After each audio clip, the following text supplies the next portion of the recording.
नासी नदीबंद शहरन तालीमदानन ऐं जग मशहूर सियासतदानन जे शहर नवंदेर जो government boys primary school number 1 मसइलन जो शिकार हूंदे भी शागिर्दन के बेहतर तालीम के ज़ेवर से आरास्ता करे रहियो आहे। उन हवाले से रिपोर्ट कयो आहे मुमताज़ अली जखरो। जी नादरीन, असी इन वक्त मौजूद आहियूं government boys primary school number 1 जे हेड मास्टर साईं खालिद हुसैन कोरेजो साहब सां। अचो त हिते ॻाल्हि ॿोल करियूं साईं सां त स्कूल जा कहिड़ा कहिड़ा मसइला ऐं स्कूल जे बारे में हू छा चई रहिया आहिनि। 1974 में मुझे ख्याल में त हिन जो बुनियाद रखियो वियो आहे ऐं हीउ स्कूल जेको आहे सो तमामु हाई लेवल जे स्कूल आहे ऐं असां वटि तक़रीबन जेको आहे सो 1300 दाख़िला असांजी तक़रीबन 1400 ताईं आहे ऐं रोज़ानो सरासरी असांजी हूंदी आहे। उस्ताद तक़रीबन असां वटि जेको आहे सो 47 जो स्टाफ आहे ऐं को एजुकेशन आहे असांजो हीउ स्कूल जेको आहे सो उन हवाले सां असां वटि हिते तमामु सख़्तु पाणीअ जी बि ज़रूरत आहे।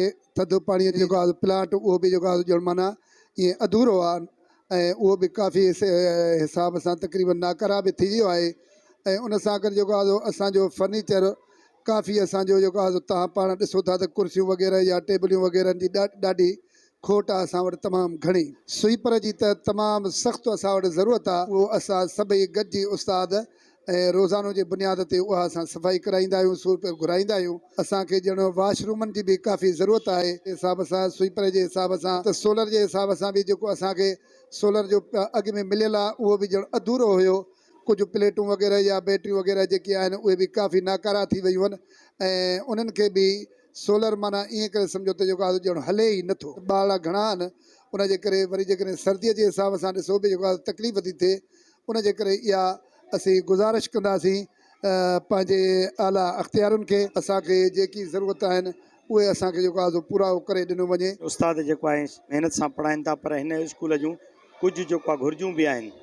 जीअं मिसाल असां वटि स्वीपर घुरिजे ऐं असां उन पंहिंजे CM जेको आहे जस्टिस मक़बूल बाकर साहब ऐं मोहतरमा जेको आहे साईं राना हुसैन मिनिस्टर आहे तालीम जी ऐं अदी जेको आहे शीरीन मुस्तफ़ा नारे जो सेक्रेटरी आहे तालीम जी, उन्हनि खे अपील था कयूं त असांजे स्कूल जूं जेके जाइज़ ज़रूरतूं आहिनि उन्हनि में असांजी महिरबानी करे हेल्प कई वञे, असांजी मदद कई वञे ऐं असांखे स्वीपर ॾिनो वञे, असांखे फर्नीचर ॾिनो वञे। Abdul Salam, I study in class 5। हिन स्कूल में पढ़ी रहिया आहियूं। असांखे पंहिंजा उस्ताद इलाही महिनत सां पढ़ाईंदा आहिनि। असां इलाही महिनत करे असां पंहिंजे मुल्क क़ौम जो नालो रोशन कंदासीं, डॉक्टर थींदासीं। ट्रिमाई टेस्ट थी रही आहे। असां सख़्तु महिनत करे रहिया आहियूं।